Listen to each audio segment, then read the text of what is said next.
CUET 2024 के लिए यहाँ पर NTA ने क्या क्या गाइडलाइंस दिया है सभी विद्यार्थियों के लिए, इस बारे में जानना बहुत जरूरी है, क्योंकि अगर आपने इस चीज़ को फॉलो नहीं किया तो आपका कैंडिडेचर जो है वो कैंसिल भी हो सकता है, आपको एग्जाम देने से रोक भी दिया जा सकता है। तो ध्यान से सभी विद्यार्थी इस वीडियो को देखेगा। मैं सोनू कुमार, आप सभी का रीजनिंग मेंटोर, आप सभी का स्वागत करता हूँ अड्डा 247 के यूट्यूब चैनल पर। अब यहाँ पर देखो, NTA ने जो गाइडलाइंस दिया उसको जानना बहुत जरूरी है, क्योंकि एग्जाम देने जाओगे, है ना।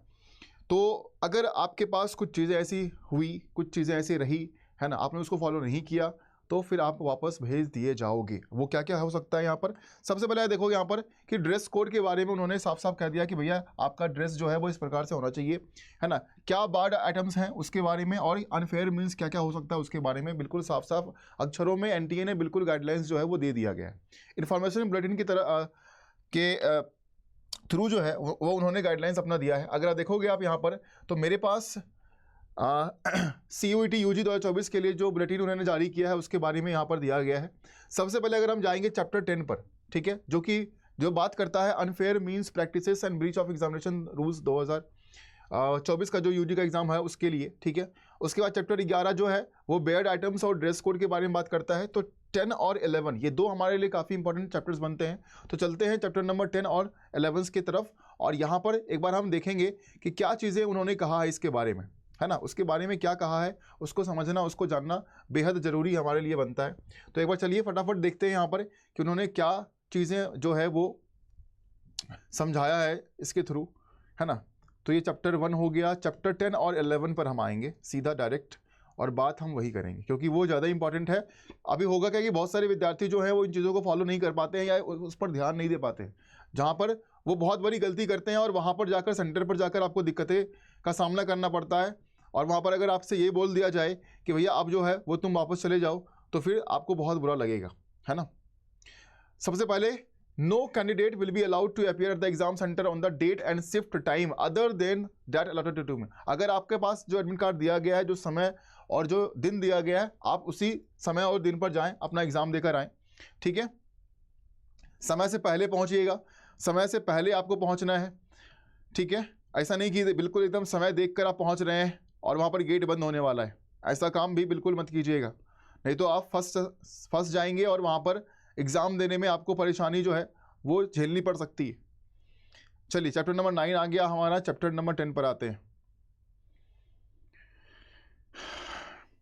चलिए देखिए, अनफेयर मीन्स क्या बोला गया है। अनफेयर मीन्स यानी कि अगर आपने वहां पर चीटिंग करने की कुछ भी प्रैक्टिस किया, कोई भी कम्युनिकेशन डिवाइस आपके पास पाया गया, कोई भी ऐसा स्टेशनरी का आइटम पाया गया, एसेसरीज पाया गया, कुछ इटेबल आइटम्स पाया गया, ऑर्नामेंट्स पाए गए, तो यहाँ पर वो प्रोहिबिटेड दिया गया है। आपके पास ये चीज़ें नहीं होनी चाहिए, ठीक है, कुछ भी नहीं होना चाहिए।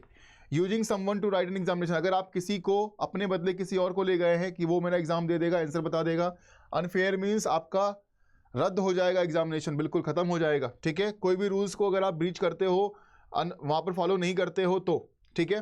तो इस तरह का कोई भी काम जो है वो नहीं होना चाहिए। अगर आप किसी ऑफिशियल्स को जो वहाँ पर एग्ज़ाम कंडक्ट करवा रहे हैं उसको आप थ्रेटन करते हो, उसको धमकी देते हो, तो आपका कैंडिडेचर जो है वो यहाँ पर कैंसिल हो सकता है, आपको बाहर निकाला जा सकता है। Manipulation and fabrication of online documents, admit card, rank letter, self declaration को मैनिपुलेट नहीं करना है। फोर्सफुल एंट्री जो है सेंटर में आपको नहीं करना, इसीलिए समय से पहले पहुँचना बहुत ज़रूरी होगा। कोई भी इलेक्ट्रॉनिक डिवाइस का यूज नहीं करना है, ठीक है। चलिए उसके बाद फोटोग्राफ, एडमिट कार्ड, सब कुछ सही तरीके से करना है। कोई भी ऑब्स्टेकल आपको एग्जाम सेंटर पर, कोई भी दिक्कतें आप अपनी तरफ से पैदा मत करिएगा कि वहाँ पर लोग परेशान हो जाए, ठीक है। यहाँ पर इधर उधर देखना बिल्कुल भी अलाउ नहीं होगा, ठीक है। और क्वेश्चन को अटेम्प्ट नहीं करना है, बैठे हुए हैं, ये सब चीज़ें मत करिएगा। कोई भी माल प्रैक्टिस कुछ भी नहीं करना है, ठीक है। उसके बाद अगर हम बात करें तो पनिशमेंट उसके लिए दिया गया है, आपका रिजल्ट कैंसिल हो सकता है, बहुत सारी चीज़ें हैं जो यहाँ पर बनाई गई है। उसके बाद अगर हम बात करें बेयर्ड आइटम्स और ड्रेस कोड की, The candidate will be subjected to extensive and compulsory frisking before entering the examination center with the help of highly sensitive metal detectors, क्योंकि आप वहाँ पर मेटल डिटेक्टर लगा होगा और उसके थ्रू आप चेकिंग के थ्रू जो है वो आप सेंटर में एंटर करते हैं, तो कुछ चीज़ें आपके पास नहीं होनी चाहिए। Any items like textual material, printed और रिटन आपके पास नहीं होना चाहिए। पेपर, कुछ भी पेपर आपके पास नहीं होना चाहिए। Geometry, pencil box, plastic pouch, calculator, pen, scale, writing pad, pen drive, eraser, calculator, log table, electronic pen, scanner, कुछ भी इस प्रकार की कोई भी चीज़ें आपके पास अगर होगी तो आपको अंदर जाने के लिए नहीं मिलेगा। ठीक है। Any communication device like mobile phone, Bluetooth, earphone, microphone, pager, health band, कुछ भी फिटनेस वाला घड़ी, कुछ भी नहीं ले जाना है। कोई भी घड़ी, कोई भी अंगूठी, कोई भी करा, कोई भी ऑर्नामेंट्स कुछ भी पहने हुए हैं वो नहीं चलने वाला है। Wallet, goggles, handbag, belt, cap कुछ भी नहीं जाएगा। तो सिंपल सा कपड़ा, ट्राउजर और टी शर्ट में एग्जाम देने के लिए जाइएगा। अगर जींस पहन के जा रहे हैं तो उसमें बेल्ट और पर्स ना हो, इस बात का ध्यान रखें। टोपी ना पहने हो, चश्मा ना लगाए हुए हो, ऐसा मत करिएगा। ठीक है। चलिए, कोई भी घड़ी, ब्रेसलेट, कोई भी कैमरा, कोई भी मेटेलिक ऑर्नामेंट्स, कुछ भी, वाटर बॉटल, है ना, कोई फूड आइटम्स पैक किया हुआ कुछ भी अंदर नहीं जाएगा। Any other item that could be used for unfair means by hiding communication device like a microchip लगा के गए हैं, ब्लूटूथ लगा के गए हैं कि चीटिंग करना है तो बाहर निकाल दिए जाओगे। No arrangement will be made at the centre for keeping any articles, यहाँ पर सेंटर पर आपके पास कुछ भी अरेंजमेंट नहीं किया गया है कि आप सामान को जो है वो वहाँ पर जाकर रखिएगा। अपना अरेंजमेंट आपको खुद करना पड़ेगा। द कैंडिडेट वियरिंग आर्टिकल्स और object of faith, customary, cultural, है ना, होता है बहुत लोग कि उनका रिलीजियस वैल्यू के अकॉर्डिंग वो कुछ चीज़ें पहने होते हैं, जैसे आप राशि वाले अंगूठी वगैरह होते हैं, जैसे मैंने ये पहन रखा है, तो ये सब भी आपका नहीं जाएगा, कुछ भी नहीं जाना है वहाँ पर। ठीक है। Should report eight the centre at least 2 hours before the last reporting time so that there is enough time for proper frisking without any inconvenience to the candidate while maintaining the sanctity of the examination.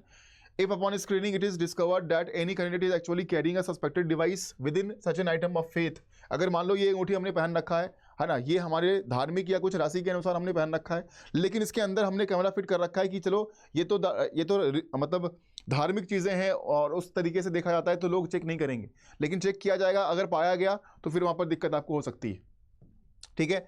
Dress code में क्या कहा गया? Dress code के लिए कहा गया है light clothes, हल्के कपड़े में जाना है, with long sleeves are not permitted. Light clothes नहीं पहनना है और फुल स्लीव्स में नहीं जाना है। However, in case candidates come in cultural customary dress at the exam center, they should report at least an hour before. अगर आप ऐसा कुछ पहन के आते हैं तो 1 घंटा पहले रिपोर्ट करिए वहां पर जाकर, बताइए कि क्यों आप पहन के आए हैं ऐसा चीज़ है। Slipper and sandal with low heels are permitted, high heel पहन के मत जाइएगा, वहां पर फैशन नहीं चलने वाला है। जूता परमिशन नहीं दिया गया, जूता आपको नहीं पहनना है। In case of any deviation required due to unavoidable circumstances specific approval of NTA must be taken. और अगर कुछ ऐसा होता है कि नहीं अब तो जो है यही है, तो अप्रूवल अगर वहां से मिलता है तभी आप इन चीज़ों को कर सकते हैं। It is desired that the candidate follow instruction issued by NTA strictly.